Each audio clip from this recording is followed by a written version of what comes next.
like Gary Glass among his pillows and Wayne Nolan in the dark, dirty streets. Desmond O'Hurley had come to the end of his rope.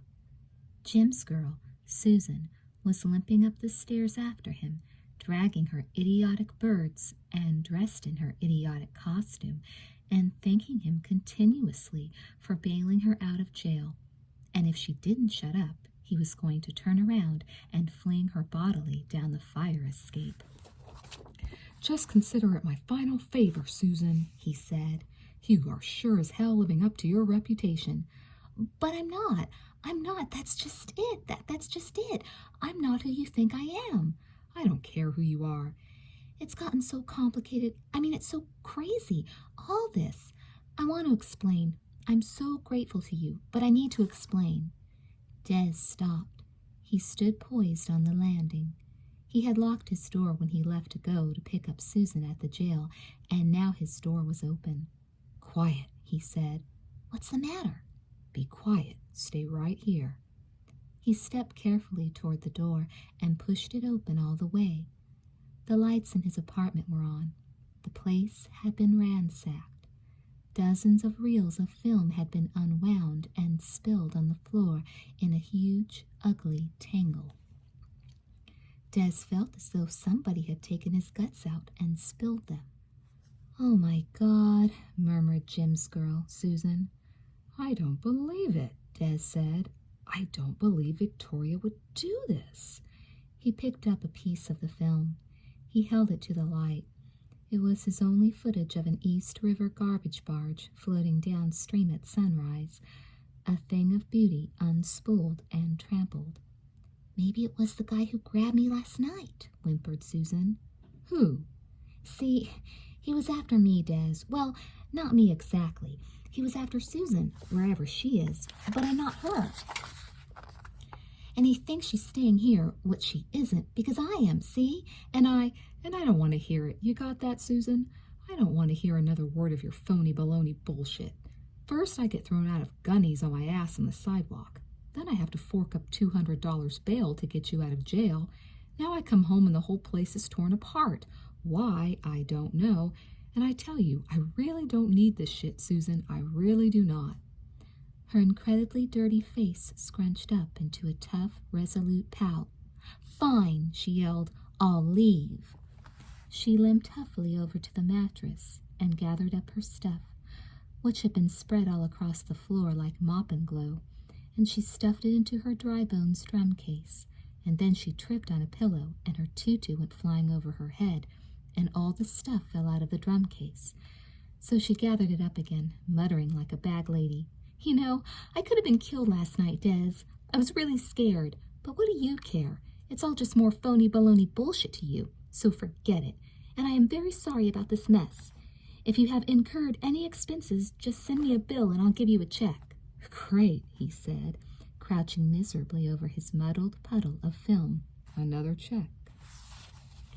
Jim's girl Susan got all the stuff back in the drum case and sat on it and pushed with all her strength so it would close, and then limped angrily toward the door, determined to make a dignified exit. But then the drum case opened and everything fell out again. She fell to her knees and gathered it all together. "Sorry," she huffed and puffed. "Sorry." And then she began to cry. Des sighed. He figured he'd better help her. It looked as though she wasn't ever going to get out of his apartment if he didn't help her. She looked such a wreck, with her stage makeup all smeared like that, and her shiny hair tumbled every which way. Hey, come on," he said gently. "Come on, this mess isn't so bad. I've had worse parties than this." He crouched next to her, holding the crazy black lace Merry Widow bra, and she looked up into his face, and he had to laugh. And she began to laugh, too.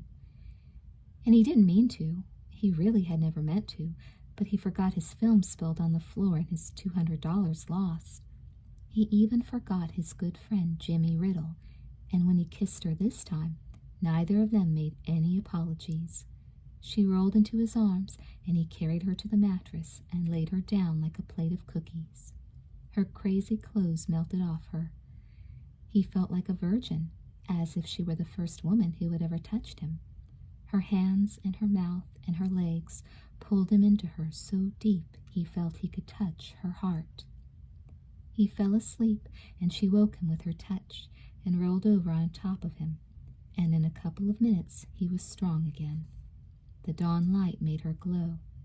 She was the queen of the night, and now the angel of the morning, and, for better or worse, she was no longer Jim's girl, Susan. "Des, listen to me," she said a little later. She was lying across him, supporting herself on her elbows, her pretty pink nipples grazing his belly. "I'm not Susan. I'm a housewife, and I live in Fort Lee, New Jersey. I've been married 4 years. My husband, Gary, sells bathroom spas and saunas." Des pulled her closer, enjoying the feel of her tits. You never stop, do you? He laughed. "No, really. That's what I like about you. I never know what you're going to say next. Come here." He pulled her up by her butt so he could kiss her. Des did not ordinarily think of himself as one of your all-time great lovers, but something about Susan gave him a lot of extra energy he hadn't known he possessed. "Oh, Des," she whispered. "Des, wait a minute. Listen, what is that?" There were sounds at the front door, light knockings and scrapings. Des listened. Roberta listened. "I don't know," Des said. "Sounds like somebody's trying to get in." Des stood up and wrapped a blanket around himself. From the littered floor, he picked up a film can that was still full and very, very heavy. It might be the blonde guy from the Battery. It might be whoever had tried to grab his Susan last night. Or whoever had ransacked his apartment. Whoever it was, this intruder was destined to meet with a crashing blow from a calm and steady can. The man came through the door in the dark. Des let him have it. He fell, unconscious. Des bent down and looked at his face. Susan bent down and looked at his face. "Who is it?" she asked. "Oh, my God," Des moaned softly. "It's Jim." Chapter 6. It was Susan who selected the Magic Club as the central meeting place for all those desperately seeking something or someone on that final, fateful Saturday night. Crashing Gary's convertible into the bumper of a more nondescript vehicle, it was Inspector Eugene Licker's undercover spy car. But who knew? She ignored the parking meter and bopped up the front steps of the New York Mirror just 10 minutes before the 9 a.m. closing deadline for personal ad insertions. This was the ad Susan placed in the Mirror. "Desperately seeking stranger, seeking Susan regarding key. Meet me Saturday night. Magic Club, Broadway, 9:30 p.m. Be there." "Is that it?" said the clerk. His name was Ovid. He wore a big bow tie. He had seen everything. "She'll love it," Susan said. "Pay the cashier." Along came Blackie. The beautiful redhead in the green jumpsuit had rejected him. Just because she loved dogs, it did not follow that she also loved chains and whips. So Blackie had decided to go straight. "Single white male, 40, he said to the clerk, "looking for afternoon playmates." "Is that it?" asked Ovid. "This one had better work, or I'm suing your paper, nerd," said Blackie. "Pay the cashier." Jimmy Riddle saw the ad first, at a newsstand on West 57th Street. He had spent most of the day at the tea room hiring Drybones, a new public relations firm. This firm promised to get the group mentioned on page 6 at least once a week for the next 3 months, and to instill many articles about Jimmy into hot rock magazines. Jimmy's social life, as well as Mitzi's and all the other Boneses, had been laid out like a chess strategy. Jimmy would be seen with an actress whose perfect body had sold oceans of diet soft drinks. He would be rumored to have moved in with a Pulitzer Prize-winning novelist, famous for her sexual insatiability. It was all cynical bullshit, and Jimmy had resisted commissioning it for his group these many years. But finding out about Susan and Des so early this morning had suddenly raised Jimmy's cynical bullshit threshold to new heights. He would show Susan. He should show her. The heartless Pop-Tart. He would show her. If only he could find her. Jimmy took a cab downtown. He rolled up the mirror into a tight tube and threw it like a javelin onto Des O'Hurley's roof, where Des was relaxing in his hammock, patting Cat, and wondering if he would ever see Susan again. "Take a look at this, buddy," yelled Jimmy. "It looks like she's jerking us both around." Des sighed. The delirium of his dawn with Susan had turned into a black depression today. The new stranger ad just complicated matters more.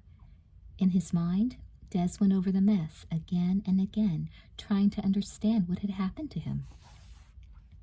First of all, there was the shock of seeing Jimmy laid out by the heavy film can. Des lived through a moment of terror then, because he had not been at all sure that Jimmy would ever wake up. After all, Jimmy was not your most massive guy, and his gig in Buffalo had left him drawn and thin. Des had patted his face, mopped his brow with a wet cloth, prayed, "Please, oh Lord, please let me not have murdered my friend Jimmy Riddle, please." Then Jimmy opened his eyes. "Thank God," Des said. "You had me worried.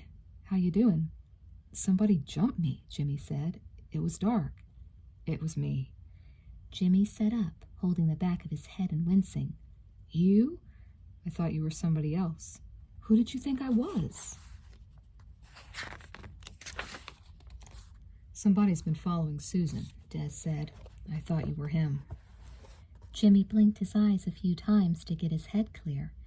In the kitchen, Des could hear the kettle whistling, probably Susan making everybody a cup of coffee. Jimmy took in that Des was not wearing any clothes. He took in that Des smelled very good for Des and looked around, expecting to find some perfumed broad in bed. Nothing but tumultuous blankets in the bed. Jimmy concluded that the broad must be in the kitchen making coffee. "So who's following Susan?" he asked. "I can't find out," Des said. "You know Susan. It's really hard to get a straight answer from her." Jimmy took in that he was not getting a straight answer from Des, but he put that thought from his aching head and said the truth of his heart to Des, as he was used to doing. "She needs me, Des." "Susan?" "Yeah, I'm sure of it. She needs me. She's the kind of crazy girl who never wants to make a commitment because it's not her style, and it hurts her ego, but deep down, I know that when she goes to sleep at night, she dreams about me. And when she thinks about her future, I'm in it. I'm sure she's just about ready to settle down." Des sat back on his haunches and laughed. "Settle down? Susan? Ah, come on, Jim. She'd never do that. She's really not the type." Jimmy took in that Des was not looking at him. "Since when do you know her so well?" Why wasn't Des looking at him? "I just can't see her settling down, that's all. I mean, she's too wild. But of course, that's what is so great about her." "You really seem to have examined the subject," Jimmy Riddle whispered. Very gently he touched the shoulder of his friend. The jig was up. Des had to look him straight in the face and tell him. We've been, spending some time together." "Okay, I'm not going to bullshit you, Jimmy. It was a shitty thing to do. I'm not saying it wasn't. But you yourself told me she was irresistible." Jimmy Riddle laughed. He stood up. He stretched himself. He kept on laughing and laughing, very softly. "Oh, man, why don't you just hit me again and finish me off?" He walked across the room to the mattress and kicked it very gently, again and again and again. "Look now, it's nothing to get hysterical about," Des insisted. "I mean, it happens, right? The fact is, I'm really crazy about Susan, and she's really crazy about me." Jimmy picked up one of the pillows and threw it at Des. It was just a pillow, but it really hurt. "Whatever she told you doesn't mean shit, man," he yelled. "She plays with people. I mean, I ought to know. I've been chasing her for years." "Well, I don't think she's playing with me," Des yelled. "Bullshit." Des pulled on his pants. "Okay," he muttered. "Why don't we just ask her? Susan? Susan, get on out here. Susan?" She was gone. The kettle on the stove still whistled. But the kitchen window was open, and Susan was gone. "She was right here," Des protested. "I swear to God she was right here." Jimmy Riddle laughed again. his soft laugh like poison. Now he had thrown Des the afternoon New York mirror with further evidence of the bitter trick that Susan had played on them both, and Des held his breath, held his nose, stopped breathing for a couple of seconds to control his guilt and shame and anger. He crawled out of his hammock and leaned over the roof edge to see Jimmy. "You and I are going to have to go to the Magic Club tonight, buddy," Des said calmly. "We are going to have to find Susan and find this stranger and see what gives, because I'm very tired of these catastrophic broads, and I no longer wish to think of myself as a schmuck." Several blocks away, in a sweet shop drinking his malted milk, Wayne Nolan also read the afternoon papers. He had been cut off from his organization, rendered homeless except for his nondescript car. He felt tired and dirty and downhearted from his fruitless attempts to find the Nefertiti earrings in Roberta's shopping bag or in any can of film in Des O'Hurley's apartment. Wayne thought of abandoning his pursuit of the earrings, but then he saw that Bruce's girl Susan was getting messages again in her usual way through the personals. 9:30, the ad said. The Magic Club. Wayne figured he should be there. Roberta sat on a park bench halfway between Des's house and Wayne's sweet shop. She felt very bad. How could she, a decent, well-meaning person, formerly shy and repressed, have broken the hearts of two such wonderful men as Jimmy and Des in a single night? They were friends. They had worked together, inspired each other, made things of beauty with each other's help, and now she had destroyed their friendship, turned them against each other. Oh, it was horrible to think of. It made her faint with guilt. When she had climbed out the window of Des's apartment in a panic, she had meant to go home. That was hours ago, and she still hadn't gone home. How could she return to that awful white, high-tech kitchen? How could she face a whole drawer full of pot lids? How could she go back to her house when some other woman, probably Becky Schumann, the casting director with the hard hair, had already moved in, and Gary Glass, whom Roberta had always considered the straightest person in Fort Lee, was already drunk or high or whatever and giggling maniacally at all hours of the morning? And anyway, who cared? Wasn't Gary entitled to some lunacy? Maybe Becky Schumann wasn't very interested in sex. Maybe Leslie was right, and all Becky wanted was Gary's money, and they would be very happy together. Now, should a decent, well-meaning person like Roberta stand in the way of that? Certainly not. So Roberta did not go home. On the bench next to her, a real derelict, not a dummy like the one lying outside the Magic Club, who had been left there years before by a panic-stricken ventriloquist in fear of losing his identity, snored under his New York mirror. Roberta glanced at him fondly. His stinking breath blew the newspaper upward in soft peaks, like the egg whites she had so recently used to beat. He looked comfortable and at home on the Lower East Side, just as Roberta now felt. Gently, she reached for the newspaper. There they were, the personals. How dull they seemed now compared to days gone by. Blackie no longer begged the girl in the green jumpsuit to requite his love. The 7th grade teacher had obviously found her hunk, and the lonely widower his tender, patient dream girl. The lascivious Cheryl no longer cried out to Harry to bring it back home. Now only straightforward demands for plain old sex appeared. Single white male, 40, wants. It was so uninspiring. And then she saw the ad that was meant for her. Desperately seeking stranger, it said. That's me, Roberta thought. She's found me. Susan has found me. She's a genius. Come on, little birdies, she said to her doves and her duck. We're going to go home to the Magic Club and practice. And tonight we're going to give our friend Susan the show of her life. Something mean and tense surges through the thick air of the Magic Club tonight, mused Kaminsky the dummy. Have you noticed? Wonder Woman and Claudette Colbert pulled their capes tighter around their shoulders and shivered, because Kaminsky was right. The sleepy club seemed to seethe with unprecedented tension. First of all, Word of Ian the magician's charming new assistant had spread through the neighborhood all day, bringing in new customers, lots of customers, young customers. They ordered unmixed drinks. They constantly used the toilet. They talked so loudly they woke up the waitresses. Quick, quick! Gilda called around and found a couple of extra bartenders. Ray told a new joke. "Anybody here from Queens?" he asked the packed house. A few customers said yes. "Too bad," Ray said. "I'm from normal parents myself." The band played 2, maybe 3 chords at once, but the crowd booed. They didn't want to hear Ray's dumb jokes. They wanted to see Davina, Queen of the Night. Feeling that an agent might be out there, or a rich PTA president, Ian the magician paced back and forth backstage and rapped nervously on the door of the ladies' dressing room. "Don't be late, Susan," he whispered. "Tonight's the night. Tonight is special. Tonight could be the beginning of something big." Susan made her grand entrance in a new black sequined jacket and clean clothes. She also apparently had a new boyfriend. "Very different from Susan's wont," Gilda commented, looking over Gary Glass. What a cool customer he was. Comfortable, charming, obviously accustomed to slumming in dives like the Magic Club, he chatted with the Eurasian mannequin.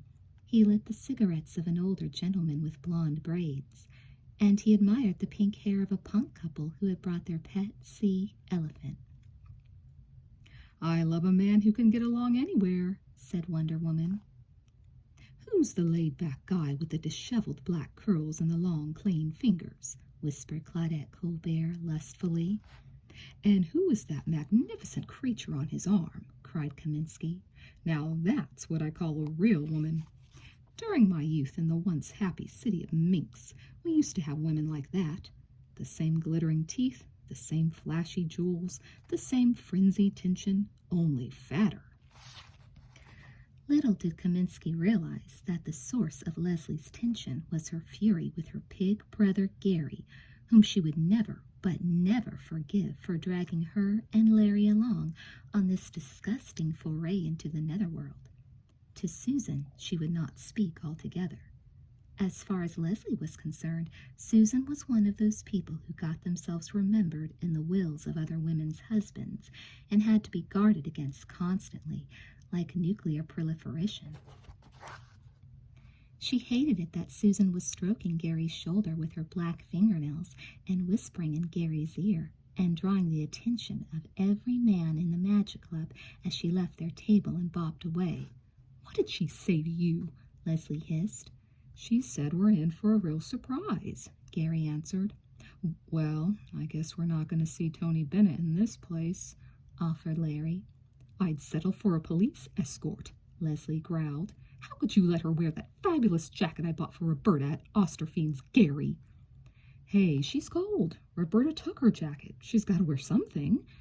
Larry Stillman watched Susan as she wiggled her ass past the guys at the bar. "God, she's gorgeous," he said. "Beauty fades," Leslie purred. One day Larry Stillman would pay for that. Des O'Hurley and Jimmy Riddle circled around the periphery of the club, dressed in black like panthers, and just as jumpy. With restless eyes they searched for Susan.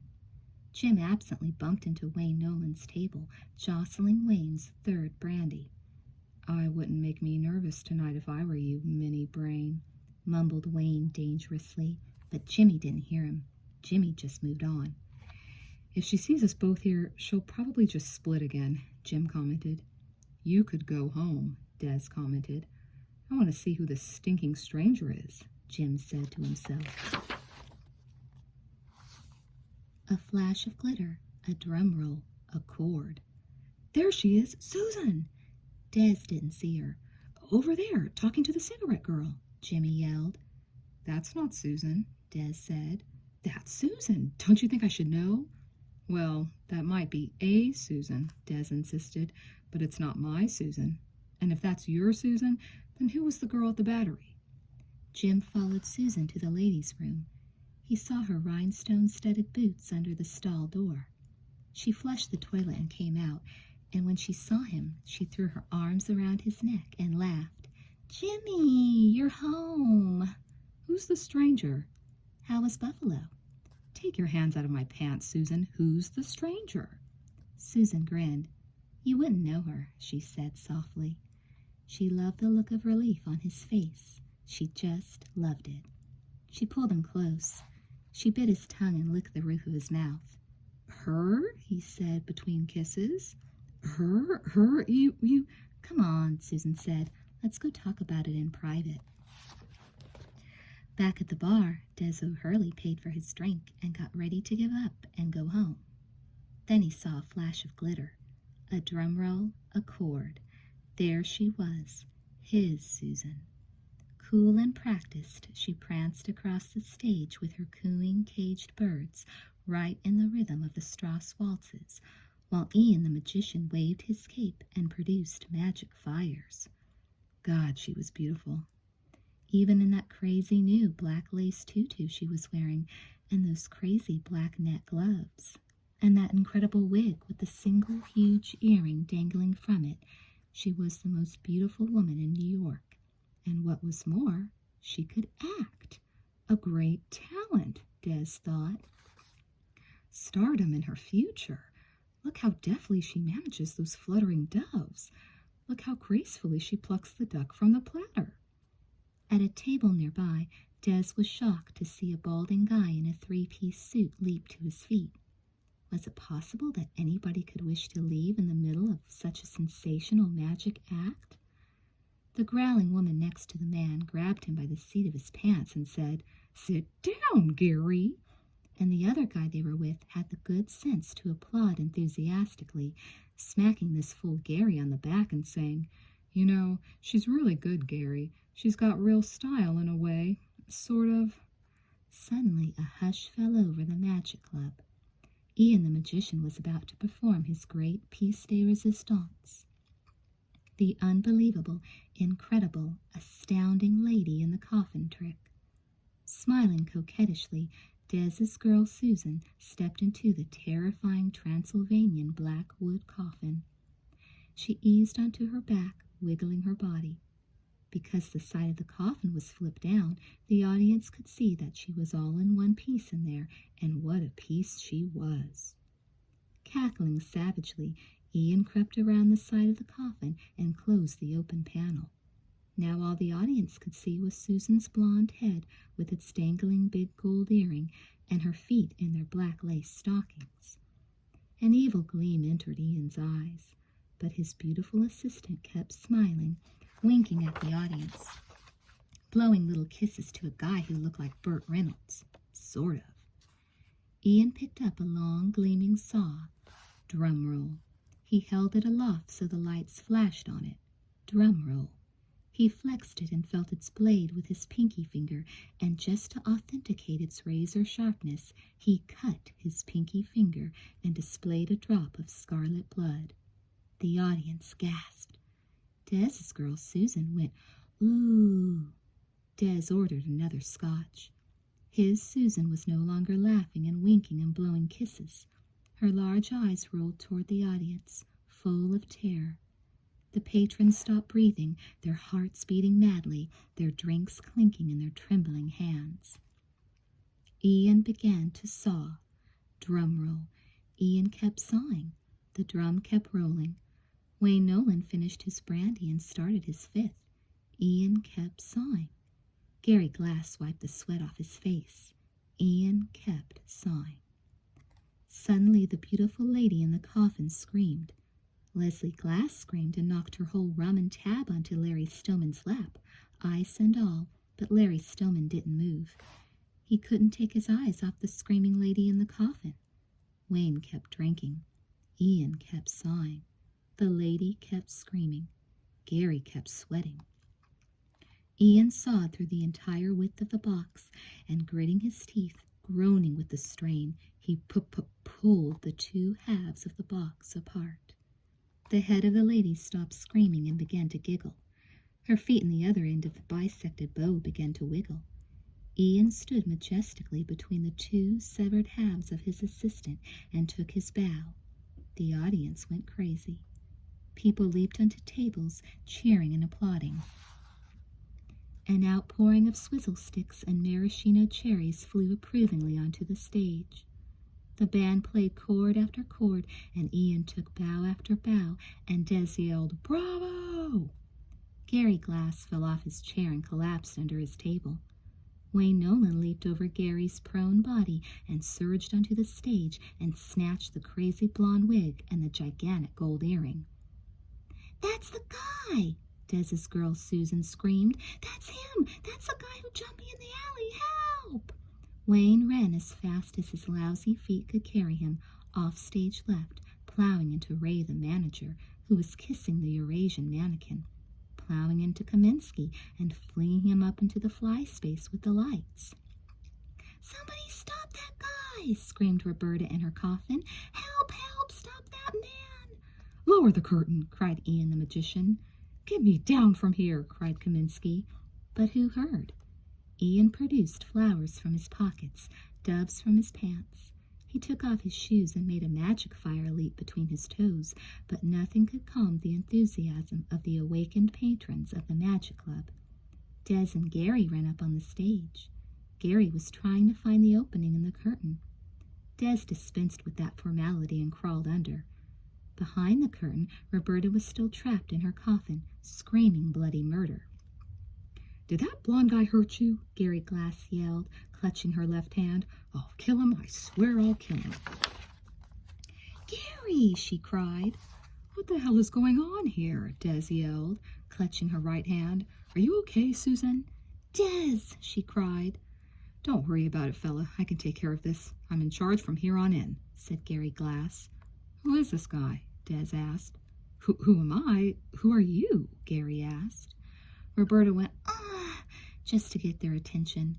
"Would you please get me out of this coffin, fellas?" They obligingly unlocked and unhinged her box, and she gratefully uncoiled. Her tutu turned inside out and stuck around her neck like a lobster bib. Gary modestly pulled the tutu down. "Get your hands off her tutu," Des yelled, pushing Gary. "You get your hands off me, you degenerate. Roberta, who is this guy?" Roberta took a deep breath. "Gary," she said, "this is Des. Des, this is my husband, Gary." Des stared at her. "The hot tub salesman?" "That's right, Des." "No shit. So you were telling me the truth last night?" Roberta nodded her tousled head, helpless, quite helpless, however, not crying. "Last night," Gary said. "Did you spend the night with this guy? Oh my God. Wait a minute. Is he the pimp the police were telling me about?" "I am not a pimp," Des yelled. "He's not a pimp, Gary," Roberta yelled. "I'm a friend of hers." Gary Glass squinted at Desmond O'Hurley, who appeared to be a normal man in a normal black tweed jacket. He squinted at Roberta, his wife, who appeared to have lost her mind and become a magician's assistant. He really wished his sister, Leslie, would come backstage here and tell him why all this was happening and what he should do now. "Des, I really need to talk to Gary alone, okay, Des?"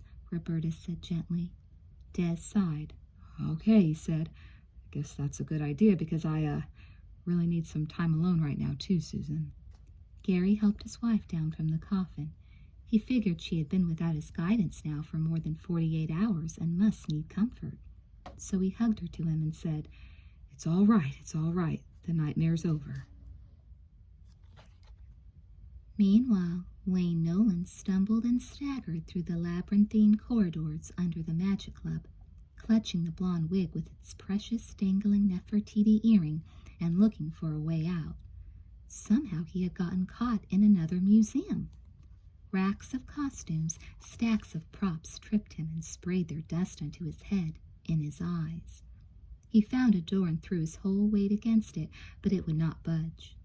He shuffled into a dark room and felt for the light, and when he turned it on, the roaches and mice scurried away into their hat boxes. Behind their music stands, under their Shakespearean robes. Wayne turned off the light and doubled back. He heard tinkling bells and soft laughter up ahead someplace, people sounds.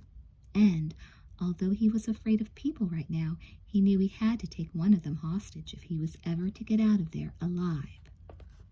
He stubbed his toes on a prone bass fiddle case and stifled a cry of pain and shuffled on, limping. Through beaded curtains, past yards of musty velour draping, he shuffled, heading toward the sound of the laughter and the tinkling bells. He tore through a ragged scrim and found Jim and Susan making love on a pinball machine. To Wayne, they were strangers, very unlucky strangers. The woman writhed on her back on the machine, her legs locked around her partner, whose pants had fallen to the floor around his ankles. They didn't see Wayne or feel his presence. They were too engrossed with each other. Nor did Susan hear the telltale squeaking of his orthopedic shoes. In perfect silence, Wayne pressed his gun to Susan's temple and dragged her away from her lover. "Don't make a peep," Wayne whispered to the terrified girl. "You're going to be my ticket out of here." He locked his free arm tightly around her neck. She gagged and gasped, but she did not scream. Wayne looked right into Jim's uncomprehending eyes. "Not one peep." He pointed the stubby black gun at Susan's wet cheek, at her soft white neck, at her dark blue eyes, and hauled her with him down the corridor.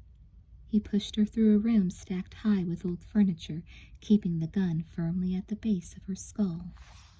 She felt its ice-cold message. She stayed silent. Wayne saw a stairway. "Up," he whispered, "up to the roof." Susan let him push her up the stairs. The skylight at the top was locked. "You can't get through," she gasped. But, to her horror, Bruce Meeker's ex-partner put the wig in his mouth and kept the gun to her head, and with one hand tenderly stroked and manipulated the lock until the skylight flew open. Then he pushed her out onto the roof. She gulped the night air and started to scream. He clapped his hand over her mouth and her nose. She couldn't breathe. Below them, patrons of the Magic Club ran, hunting the thug who had stolen the wig of Davina, Queen of the Night. Wayne pinned Susan's legs. He pinned her arms. He gagged her with the wig. She couldn't move. She felt as though she were being killed. Her potential rescuers passed mindlessly below, never thinking to look up the dusty staircase. Below her, in the ladies' dressing room, Gary Glass patted his pretty wife, mumbling about nightmares, but only Susan was having one. She had to get away. She had to run and scream and kick. She had to get away, or he would kill her the way she thought he had killed Bruce Meeker. With all her strength, she twisted in his iron grasp and freed one elbow and plowed it into his stomach. Wayne grunted and relaxed his grip. For a split second, Susan plunged freely across the roof, but he caught her again and threw her down on the pebbly tar, scratching her face, loosening her hair, rubbing her teeth in the dirt. Wayne rolled her over and grabbed her ear. Wait, what is the... Where'd you get this?" With a mighty yank, he pulled the second Nefertiti earring straight through Susan's ear. A thin trickle of blood ran down into the shoulder of her sequin jacket.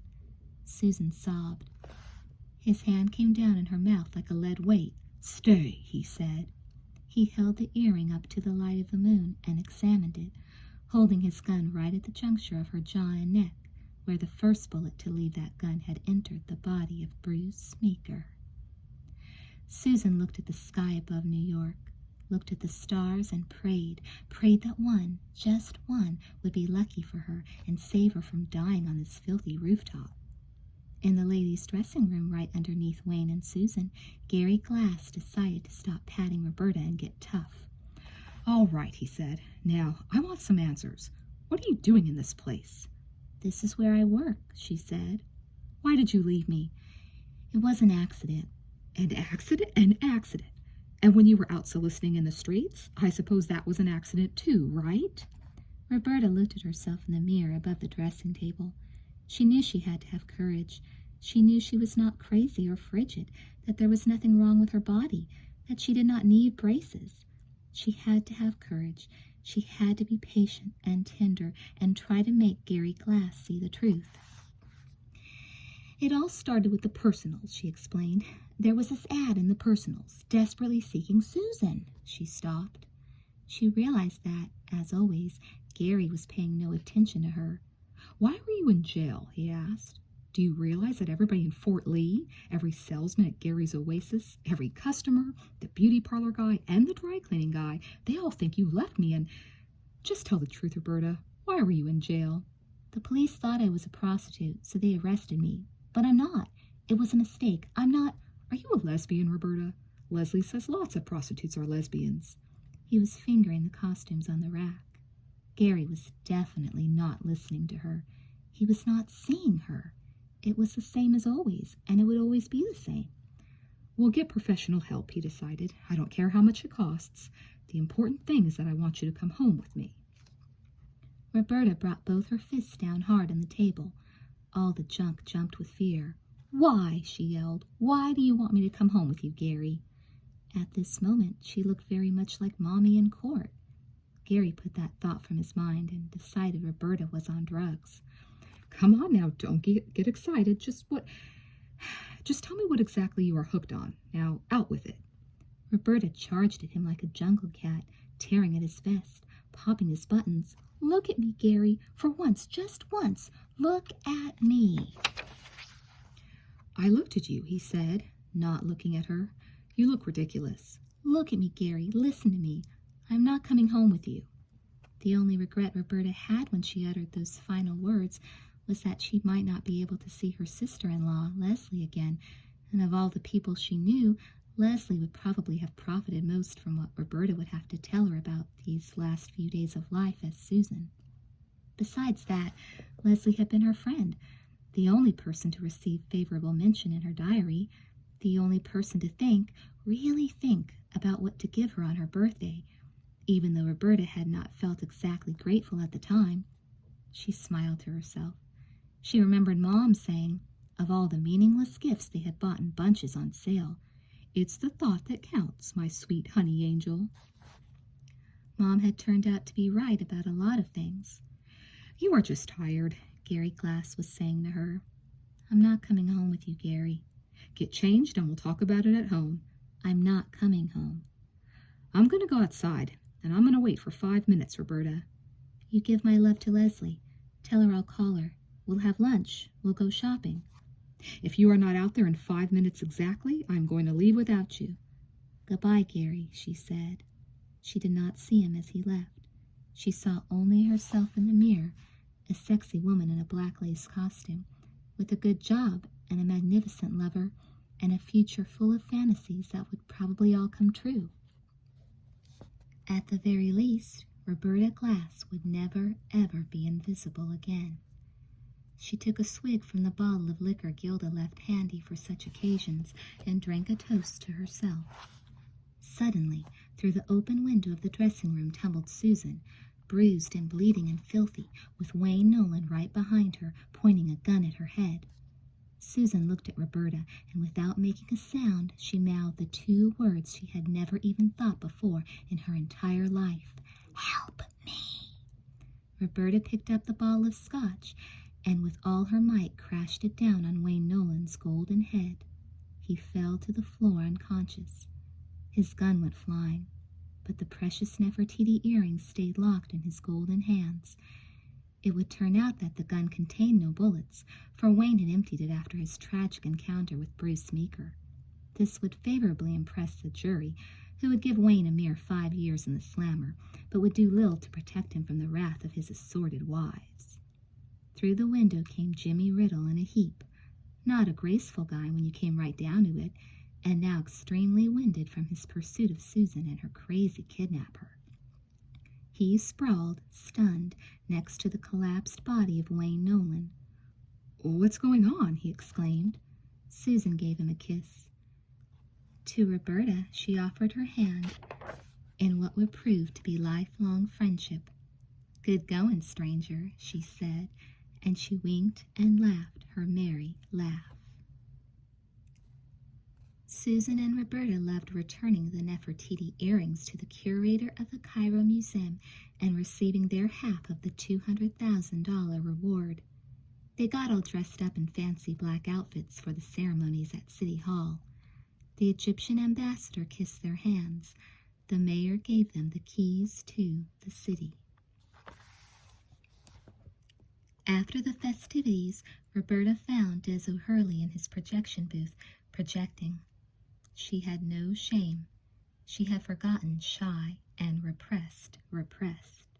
She refused to wait for the movie to end, but forced Des to make love with her right there on the projection room floor. The film, an outer space classic that had inspired Spielberg and Asimov, caught fire. Down below in the theater, the crowd hissed and booed, but not Susan. She just laid her weary head on Jimmy Riddle's shoulder and let him feed her popcorn. He told her he loved her, and that was the God's honest truth. She told him her last name. Do you have an opinion about all this, Mom? Ted Koppel asked Roberta's mother on Nightline. Is this the way women like you want their daughters to turn out? Mom laughed. What the hell, she said. One generation's mystique is the next generation's material.